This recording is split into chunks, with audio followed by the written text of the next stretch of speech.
Hello, গতকাল বৃষ্টিতে ভিজছিলেন, একটা ব্যাগ রাস্তায় পড়ে যায়। হ্যাঁ রাইট, আমি অ্যাড্রেসটা পাঠিয়ে দিচ্ছি। কাল দেখা হবে। Thank you so much. আপনি আবির? কার্ড গুলো অনেক ইম্পর্টেন্ট। পুলিশ অফিস থেকে ফোন করছিল আজকে। টাকা হবে তোমার কাছে? বারবার যে এরকম টাকা চাস লজ্জা করে না? चलते चलते ये पूछ लेना।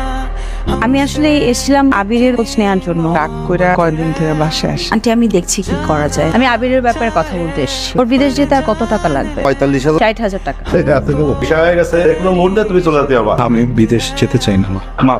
তুই যাবি না কেন? আমাকে বল। তোকে মায়ের কথা বলছিলাম না, হ্যাঁ, এটা মায়ে আটকে গেছে। হঠাৎ একটা গুড নিউজ আছে। আমার আপনাকে একটা গুড নিউজ দেওয়ার আছে। আর বিয়ে ঠিক হয়ে গেছে। ভিসা হয়ে গেছে আমার। আর একটু गलियों में हम सच है ये